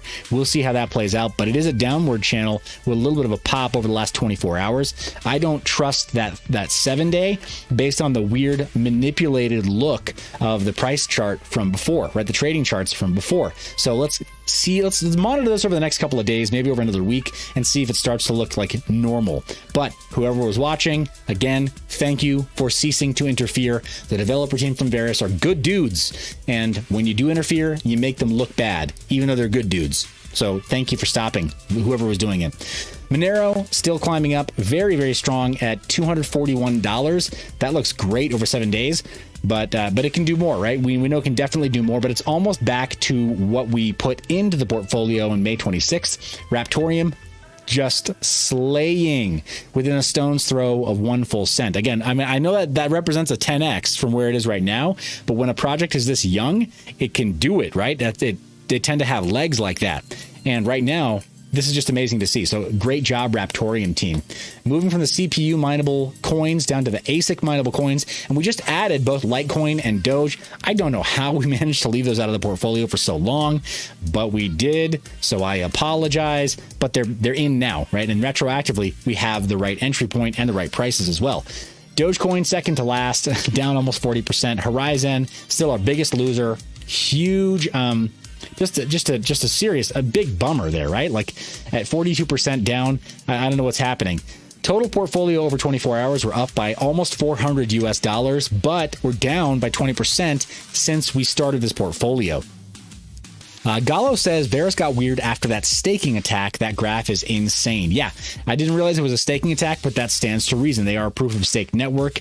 And yeah, I worry about that because their stated objective is to work with digital identification, digital ID. But if a staking attack like that can manipulate price, you want me to put my hospital records and my personal data on your blockchain? Yeah, miss me. So top of the list, we've had a flippening. It's no longer Bitcoin. It's now Decred. And we've seen this flip over the last week or so also before. Pirate Chain in a strong position, right? Nearing the pole position and displacing Dash. Dash is down to 4th place. So Dash, again, tends to have these crazy strong movements, these crazy strong formations, because, again, Dash is the province of whales. It is deep water, right? It's old money, deep water for cryptocurrency. So I'm never shocked when I see Dash performing well. And they've had some recent news about partnerships that are real, right? They're not imagined. They're not like, oh yeah, it's an announcement of an announcement. And sometime next year, maybe, yeah, we're giving away a Tesla now. And it's totally bogus. No, when they say stuff, they mean it. So they're actually delivering on some relationships there.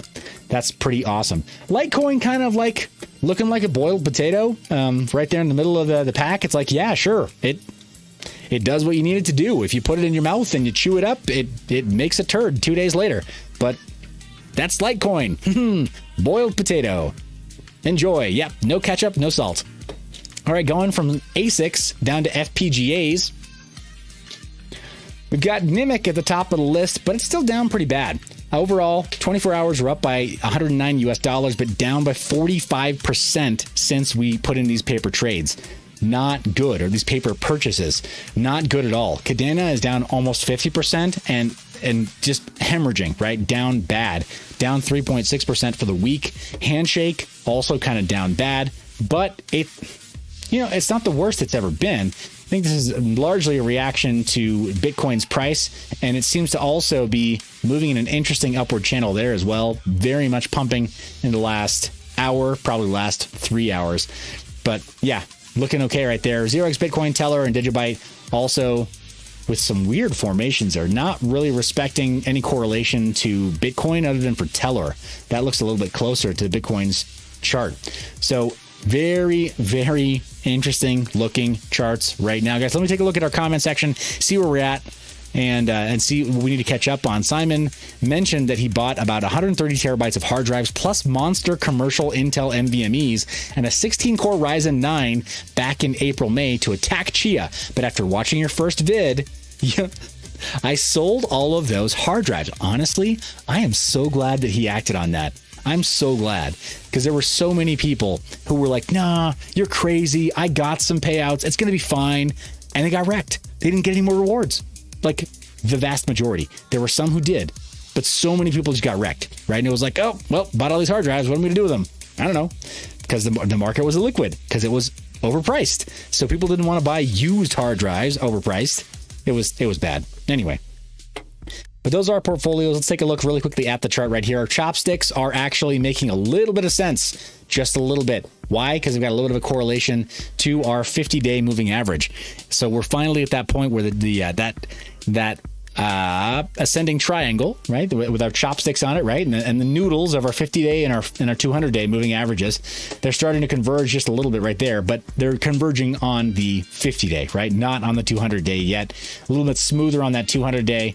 And the 200-day is also moving up, which is awesome, right? Like, that's what we want to see. 200-day moving average has got us at about 33.7 right now, which to me is a little more exciting than seeing us play with 40K and not quite make it, right? Technically right now we're at 39.9, which I don't think means we're getting rejected at 40K, but yeah, anyway.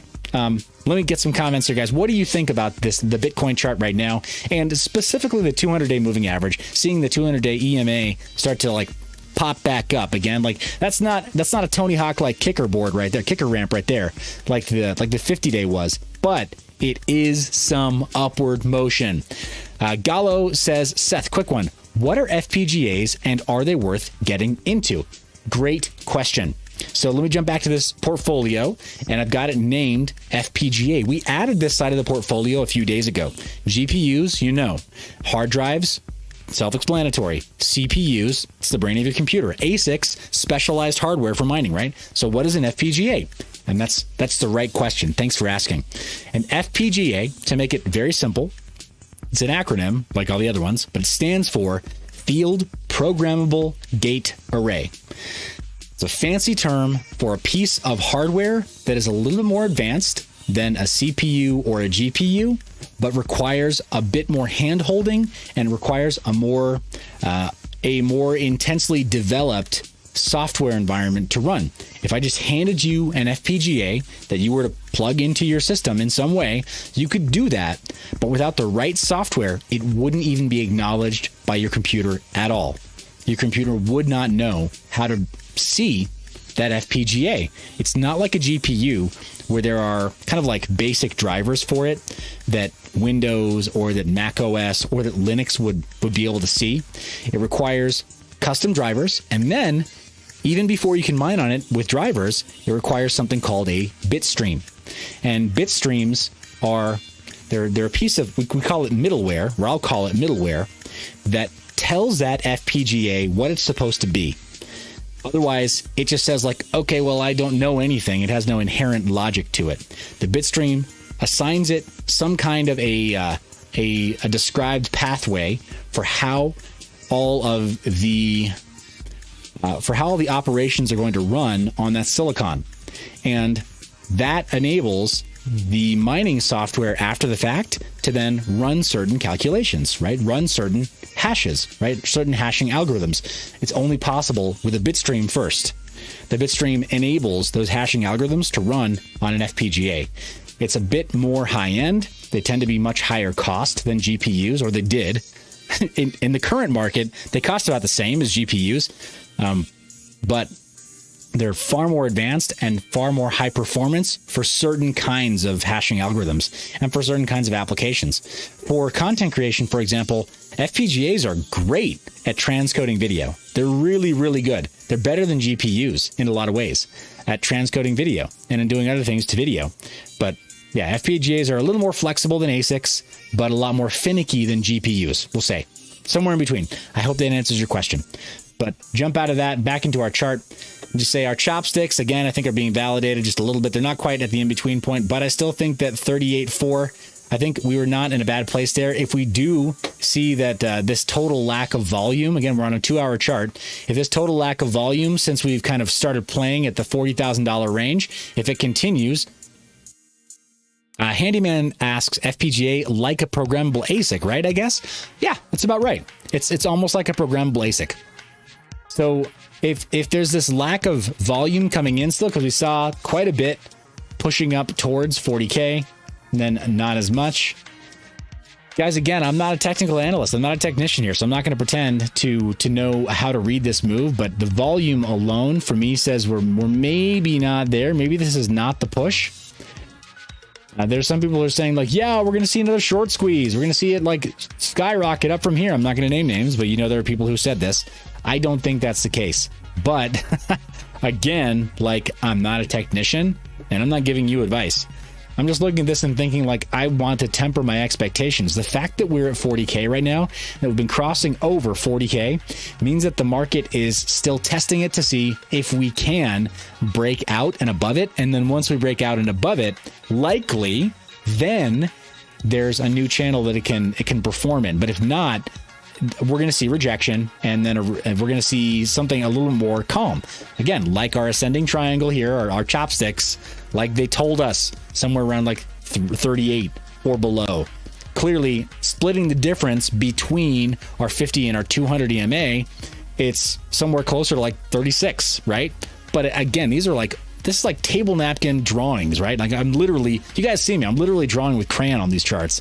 I'm not even pretending that like this stuff holds weight. We're just kind of checking to see where things are. And I'm just looking at it and thinking, to my rational mind, I guess a guy who's like not properly trained on TA, I see a couple of things here that maybe make sense to me.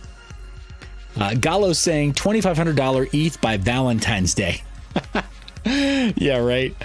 Oh my gosh. So Casual Mining jumps in and says ninth straight green daily BTC candle closed today. That's pretty cool. Yeah, that is really, really cool. But yeah, just taking a look at this chart though, guys, to my thinking, and again, I'm a bit more skeptical, I'm a bit more conservative, and I like averages. I like, averages instead of like just being overly enthusiastic about like things going parabolic or whatever. Hey, we got Kevin Hawthorne in the house, guys. Say hello to Kevin. He's just tuning in with us tonight. Good to see you. But as far as being like irrationally exuberant, right? Like, oh my gosh, totally, we're gonna do it. We're gonna punch through 40K, and this is where we live now. This is the new floor. I know it was clickbait, guys. I get it. It was clickbait. I got you to look at this video by saying like, is 40K the new floor? Well, in my mind, probably not. Probably not the new floor. But you tell me what the charts say to you. I want to hear your take on this, guys. We've been moving sideways in that 30 to 40K range for weeks. And prior to that, the fact that we broke out and happened to enjoy a much higher channel in between 50 and 60K was awesome. But yeah, not sure. Not really sure that was going to be sustainable. Again, we saw some exuberant sell-offs when it started to dip below 50K.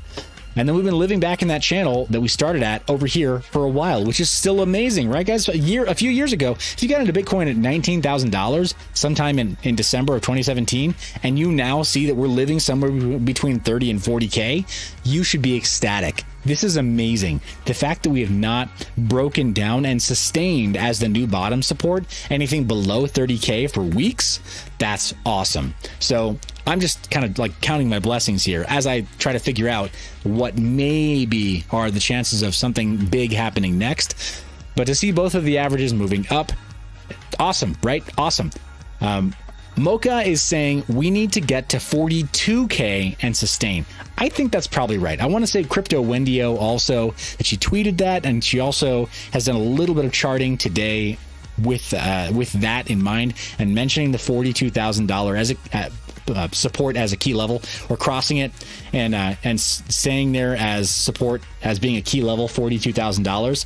And right now, I'm not seeing it, guys. I'm really not. So 40,000 as the new bottom support? I don't know. Pretty soon, though, we're going to have enough here that we might actually be able to throw some new chopsticks on the chart, yeah? I'll literally bust out something that actually looks like crayon to do it, too. But we'll have something that will allow us to start, like, maybe drawing some lines on there with a little more confidence, because it, instead of being some weird parabolic run-up, right, that giant, I mean, we got a single green candle there. It's like, boop, for a 2-hour. Just looks like a single green candle that pops way up and wicks all the way up to 40K. We'll get stuff that doesn't look so like unreadable, right? Like that's unreadable. Right? You get massive buy wall, massive green candle. You don't make sense from just 2 hours of data like that. I do know that much, right? Like it's just not enough to be able to create some correlative picture of what comes next. So hopefully soon we're going to be able to draw something back on here. Maybe we could even throw some chopsticks on this guy, but I don't think it looks too good. There's not much.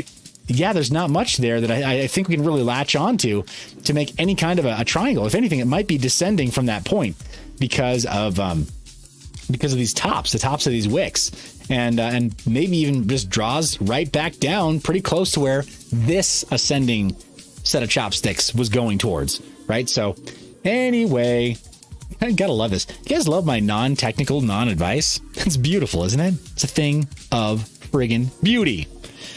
Anyway, guys, that's our show for tonight. I really appreciate you being here. Before I let you go, let me run that comment picker so we can choose a winner for this guy, because we've got 10,000 subscribers on the channel. So one of you is going to get this Raspberry Pi case, custom made by yours truly. Would love.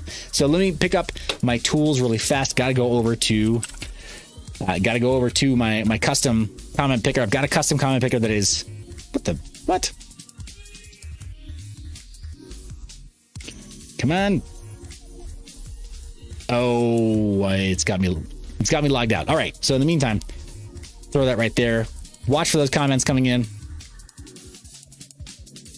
And gonna pick up a winner for our event tonight. Guys, it's going to be so much fun to get this out to one of you for your Raspberry Pi, for your full node, or whatever it is you want to do, right? Like, I love the Raspberry Pi because of how flexible it is, especially the Raspberry Pi 4. It's got 2 HDMI ports on it. So I'm going to be using one of my other cases here just to run my laser engraver, and also to be a sort of backup system here for some other stuff that I like. You know, I just need a low powered device to do. Don't need to run everything on like a Ryzen, right, or a Threadripper all the time. So, yeah, just the right tools for the right things. But let me jump into, there we go. Sign me in. So signing into my comment picker right now. I'll jump out of the way and take a look at that chart. Just a minute. Nice. And should be able to get my comment picker now. Come on, comment picker.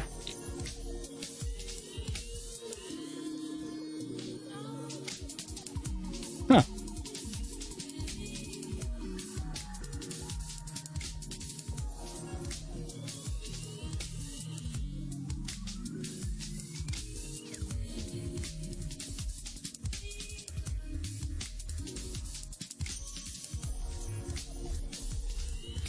Okay, so, all right. Nope, still not doing that.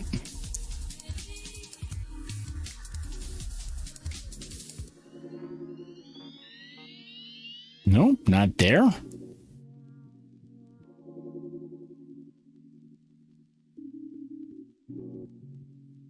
And, oh my gosh. This shouldn't take so long.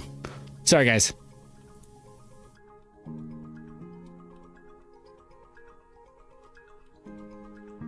Dude, it should have had a random comment picker right here. This is terrible. I'm like super nervous because it's mission critical for me to be able to pick a comment, to be able to give this thing away. And so obviously it totally doesn't work right while I'm doing this, right? Of course. Of course. Jeez. Gallo's like, it's rigged. Yeah, it definitely is rigged against me being able to actually find the tool that I can do the random comment picker with. So let me take another look here. Oh my gosh.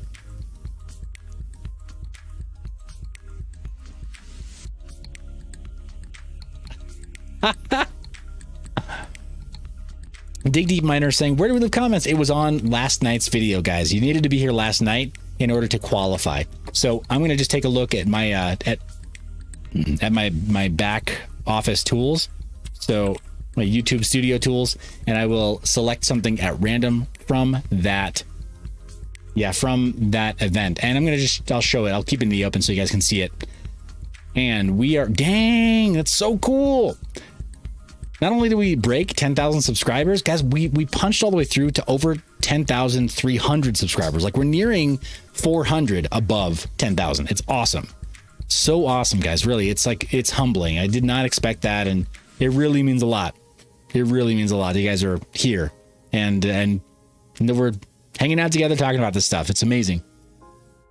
We'll go over my content here. Check out last night's video for the live stream. And, okay, checking out comments from last night's video on the live stream. Looks like, wait, what? Oh, got a filter going on there. Take off the filter.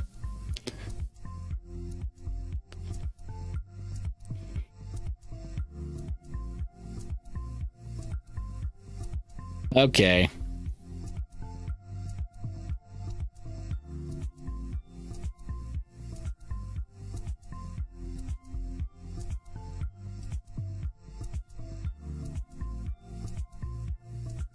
Alrighty, first off, that's what I meant to do. We're going here live. All right, comment picker. Nope. All right, gonna go to YouTube, random comment picker. Go to the URL.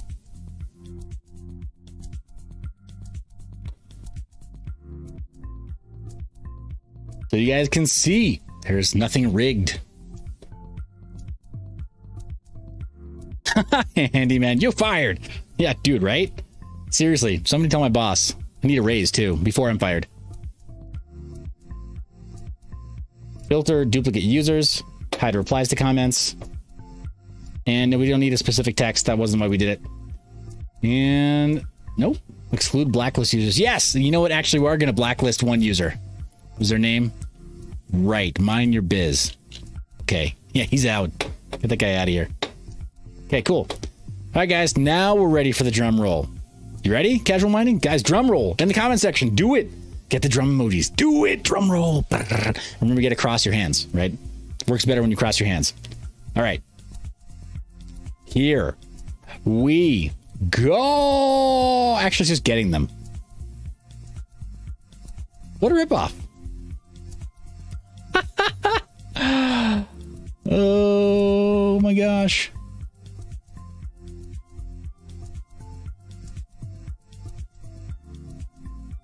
How can this be so incredibly useless?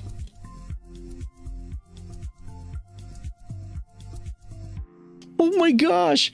It just tells me like, okay, you got 12 comments. Okay. And?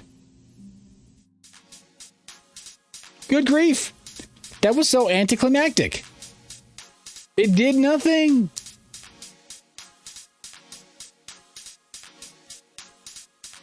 What am I missing? Ew. You know what I'm missing? Oof. I'm turning off antivirus. Oh, man. Get the YouTube comments. So now I've got to do the boop. Start button on the left, yeah? Okay, cool.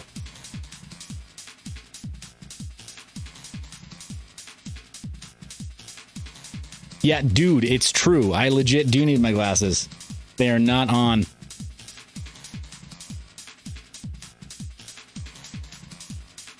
Yeah, it's true. I draw the glasses on. Need to get a, yeah. Okay, so I've fetched the YouTube comments. Oh.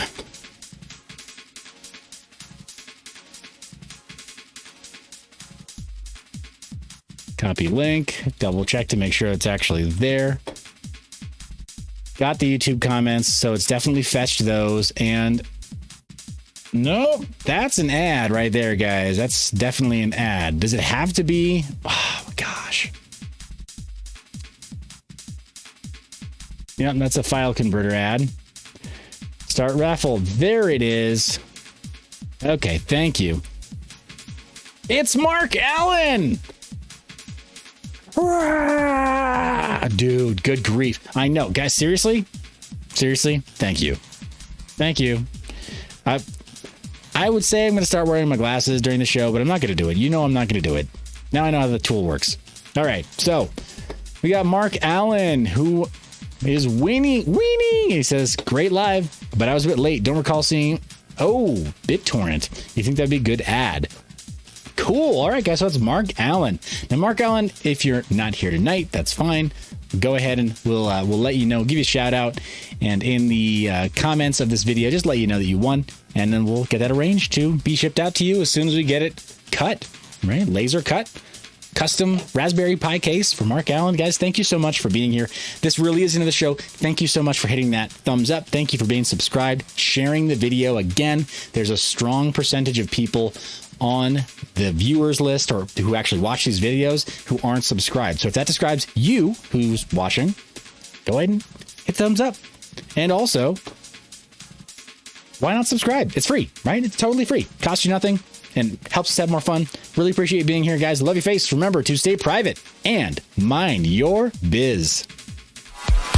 Thank you so much for watching all the way to the end of the video. If you want to be notified of videos like this in the future, first off, click subscribe, press the bell icon. Additionally, you can sign up for the Mind Your Biz email newsletter.